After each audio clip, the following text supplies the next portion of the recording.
If you're planning on doing a new engine build for your Fox body Mustangs, one engine in specific, that's definitely a popular swap. Some of our best engine builds here on the channel were a small block Ford 351 Windsor base Junkyard block. So we're gonna head over and meet up with our buddy Dave at Dalk Performance Racing Engines, and we're gonna talk about the two blocks we've got sitting here in the back of the bed of the truck.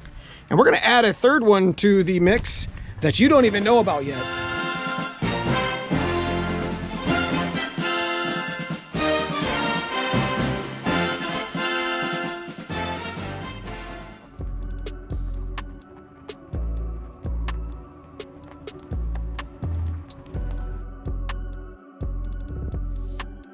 Okay, so we're just gonna get right into the video. We built the 387, which is like probably the most budget Ford stroker that you're ever gonna build.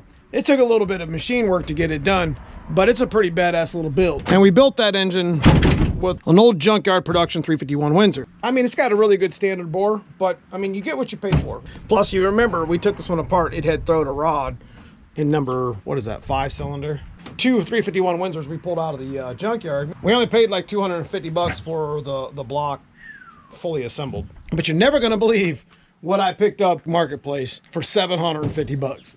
So we were scrolling through Marketplace and we found a 351 Windsor dart block for 750 bucks. We had to at least go look at it. It had been damaged in the previous build, but that's nothing we can't fix here on the channel. But what we're gonna do here on the channel with Dave is we're gonna actually show you the third block that we're gonna be bringing to the channel as well. So we're gonna have a production Junkyard 351 Windsor, aftermarket Dart SHP. So this is the other third block that we are going to be introducing to the channel later this year. They're all broken. And they're all and all three of them are broken. Well, we didn't break two of them. We didn't break none of them. We didn't break none of them. Sometimes you just gotta salvage, bro. That thing weighs about as much as a GT40 head. So what me and Dave are actually gonna be doing, we're gonna be talking about, we're gonna weigh it here on the cement. We'll take this old scale, which is a couple pounds off. It doesn't matter. It's not a couple pounds off. It'll be fine. Stand on it. Is we're going to weigh the aftermarket block, the production block, and the actual aluminum block that we just showed you here. So we're gonna weigh the aluminum block first, and where this is actually important is people who like no prep race or anybody who race, weight is like the biggest enemy. So when you're getting into some higher horsepower as well, the aluminum motor, this is about an $8,000 motor here, but obviously I'm getting it secondhand and broke, so we're gonna end up trying to fix it here for the coupe. But you will see after we measure the other two blocks how much weight difference there is between an aftermarket block and a production Junkyard block. This is an aluminum block 351. We're gonna weigh it on the old trusty scale. With its 4-bolt caps installed. The whole thing weighs 108, looks like. Yep.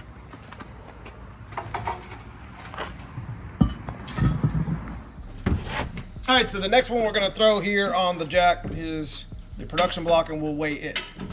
That one's 110 at least. Yeah.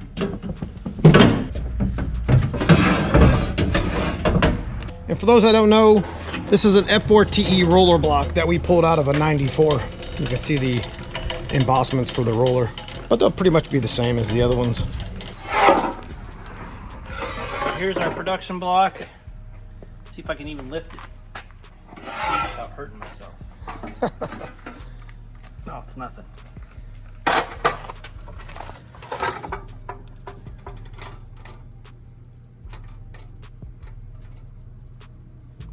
Is that 170? Looks like I can't see it from here. Yep, just at 170. Just over 60-pound difference between an aluminum block and a Junkyard block. And the last one we're gonna do is the aftermarket one. This is So 170? we got... Oh, 170. That's 170. Oh, let's make 195. 195. I got 209. I got 209. We're trying to make beds for it.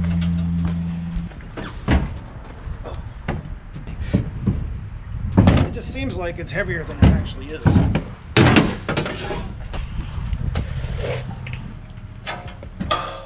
Depending on the timing cover that you use, if you use like a belt drive, it'll be completely flat across there, which actually seals the crankcase from this galley here, so oil can't run down. Okay. So it traps this oil in here, so that these, we actually cut them deeper than this to give oil a chance to get back down into the crankcase. No doubt. So that's kind of one of the... If you run a normal timing cover, this is all open. But if you run a belt drive, it's not. Ah. Go ahead. This is the Dart SHP 4-bolt main aftermarket block. Oh yeah, that's not too bad. Yeah, it's not too bad. It's like 188. 200 on the money, isn't it?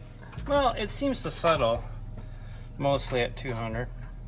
Let's say it goes over, goes under. Yeah. So we'll say 200. About 200. So it's almost 100 pounds more than the aluminum block and 30 pounds more than the production Junkyard block. Just over 200, 170, 108. Now, real quick, where does this actually even mean anything? Guys, if you're trying to actually competitively race, these blocks are definitely strong. You got a Junkyard block you can pick up for a couple $100. We've put 1,000 crank to this type of block, and matter of fact, it's still in the machine shop being machined.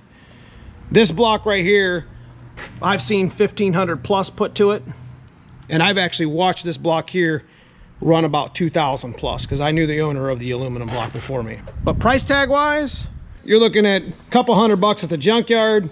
You're looking at like $7,000, $8,000 for an aluminum block, which can handle 2,000, 2,500 horsepower. And then you're looking at anywhere between 2,500 and $3,000 for a Dart or Ford Racing, just aftermarket. There's nothing wrong with a Junkyard block, folks. We made good power on a Junkyard block. They have different size mains. You can see how big the main is right here. This is a 3-inch main. It's like a big block main. You can see most of the aftermarket blocks. Most aftermarket blocks are a 2 3/4 main, which is like a Cleveland main. And it definitely helps for higher RPM, right? Rotating mass. No, it's oil speed on the bearings. Oil speed on the bearings? So we ended up finding this on Facebook. Had a couple sleeves that we're going to need to actually put in this block. We're just going to 40 over it and do much like we did with the 410 Windsor that we had on the channel for a number of years. This one will probably just end up being a stock bottom end rebuild, but it'll handle a pretty good amount of power. We got pretty lucky with this one because, like I said, our friend made like 2,500 horsepower on this block. There's a couple issues that we need to fix, a couple cam bushings, you know, maybe some sleeves. It's a Z351 Ford Racing block. We're going to build it one day. Production, aftermarket, aluminum. As soon as you step out of the production block, you get away from the lifter galley priority oilings and you get into a priority main. So the main galleys get oil first in both of these aftermarket blocks. Thicker webbing, and then well, they have more webbing, of course, for the 4-bolt structure to support that. Their pan rail's a lot thicker. The cylinder walls are way thicker. When you look at the pan rail here, you can just pinch that with your fingers right there, like that. Okay. Yeah. And then do that to this Dart block. Oh yeah. See the difference? Yeah. The Dart block is fully this thickness through the whole bottom rail. Whereas your factory block, it cuts back like that all the way around the block. Oh, right. That's where the 25 pounds goes. Right, because that's the difference in weight. You know, I mean, there's other things too, but that's where it starts. Just the structure of the block. And then you get into the top half of it. So right here where the SHP is. Well, the Iron Eagle would be thicker through here. This webbing here is thicker. This one is very much like a production block through there in those areas. I want to say there's more in here too on the Iron Eagle. Yeah. So I mean, there's upgrades even from here, but you're already at a point of. Right. It's the only thing that'll kill that is a bad tune. Yeah. Basically, if you break that, you probably had a shitty tune. Or you had equipment failure, you know, like a pump failure, or you know, something go wrong. It's not common that just splits. It's not going to split. No. So when we talk about building the engine, we talk about limits of the block. You know, we've never busted a 351 Windsor. 1,000 crank on our 351 Windsor, which we boosted twice now. You beat it up pretty good. Yeah, but Might be a good time to come look at that. Yeah. This is a production block. And this is our 410 that we've had on the channel for a number of years. That's been run hard. It's not even a roller block. It's an F1 block. See, this is a clean register right here. This is clean. This is what it's supposed to look like. If you're just going to build an upgraded block to where you make 400 or 500 wheel, and it's just a naturally aspirated 408, you're not going to break the block.